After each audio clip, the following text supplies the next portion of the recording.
Hi, could you tell us your first and last name? My name's Anna Ross. Okay, Anna, you're from another country. Tell us where you're from. Yes, I'm from Toronto, Canada, and I recently moved to Los Angeles, California, and that move was in early May in 2011. So, for people that want to move out to California to pursue their dreams, what was it like for you to go through the journey and some of the challenging things you faced? Well, one of the first challenging things I faced was people back home just kind of laughing at the cliched idea of someone who's interested in acting coming to California, because it's like, well, she's going to try and fail. And it was just kind of overcoming that from around me, and also kind of internally my worry about that. But I guess from another perspective, I didn't know anyone out here, and I did not have a place to stay. Initially, I did not even have citizenship. When I started to toy around with the idea of moving to California, my father's actually from Michigan, and we were able to work it out so that I was able to get citizenship. So I'm a dual citizen. Other problems did arise along the way. So tell us, you have a really crazy adventure about trying to get your stuff here, which some people don't realize, just even getting your furniture, getting your clothes. What happened when you tried to get your possessions to be here? Yes, so in Toronto, it's a very public transit. Okay, so Toronto is a very public transit-centered city. No one really has a car if you live in downtown Toronto. So moving here, I was going to fly. And again, not knowing anyone here, I decided to hire a moving company to move some of my stuff, like not a lot, just, the necessities from there to Los Angeles. So I did that. I got this moving company, which is based out of British Columbia, and what they do is they come to Toronto, they'll pick up the stuff, they'll keep it in holding in British Columbia, and then they'll bring it down to California or whichever of the western states you're going to live in for your moving date. So I get off the plane, I've packed so light, just this little backpack with a couple, toothbrush and maybe an extra pair of shoes. And I think I'm so smart because I don't have to deal with any luggage at all. The movers have it. Don't have to worry. You don't have to wait at the airport. I get to go. I get a call basically as soon as I'm off the airplane, and it's the movers saying, hey, so it turns out we can't get a truck down this weekend, but we can if you give us $5,000. So that's a shock. I couldn't if I wanted to. And when I very much tell them that, I say, well, when's the soonest can you get it here tomorrow, the next day? Like, what do you mean you don't have a truck to get it here? They say, well, I guess the soonest we could get it to you would be maybe in a month or so.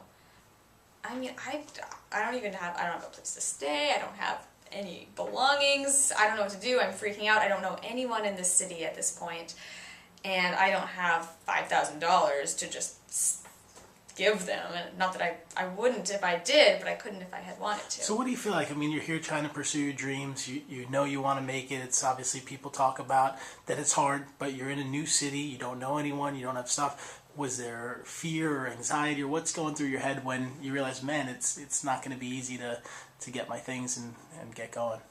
Yeah, I mean, for the first little while, it was just simply trying to figure out a way to get necessities, and acting kind of took the back seat at that point because I was like, okay, so I need a phone that works here, because apparently my old one won't work at all here.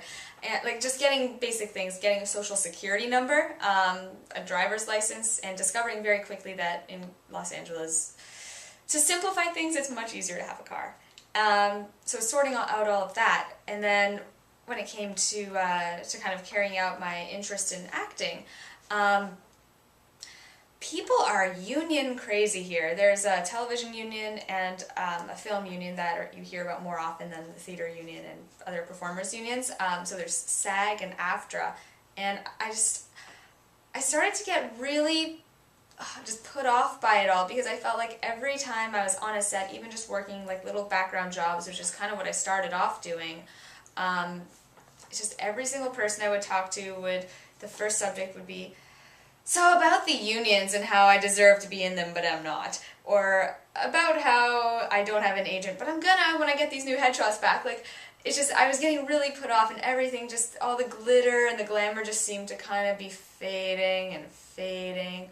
But eventually I started to I got into a show actually, some theater, which is my training is actually in theater and not film or television, but I do both. I got into a play. I started to meet friends who not just people that I'd see in Los Angeles who would say, yeah, give me your number, I'll call you, we'll see each other all the never see them again, they fall off the face of the earth. I started to make actual friends, people with similar interests, meet really cool people, and I started to get involved in more and more things that I wanted to be involved in. I started getting booked on projects where I could speak, and I got to the point where I'm actually working steadily as an actor, and I can barely come in here today right now to talk about this because of an insane kind of scheduling thing. Well, that's awesome. What would you tell to any other young person out there that has a dream, they want to move to LA or New York, they want to make it as an actor, musician, they're going to hit stumbling blocks, and it's going to be tough, but you've made it through it. What advice would you give to them to continue on with their dreams?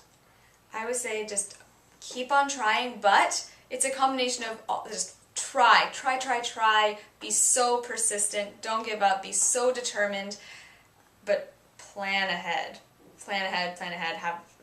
don't necessarily have a backup plan to whatever your dream pursuit is, but have a backup plan as to how to get that, because there will always be setbacks, and things do have a way of working out, I've found, but often they work out in unexpected ways. So, and one of the biggest challenges for me has been being able to be spontaneous and go with the flow and work with things when they don't work the way that I necessarily thought they would.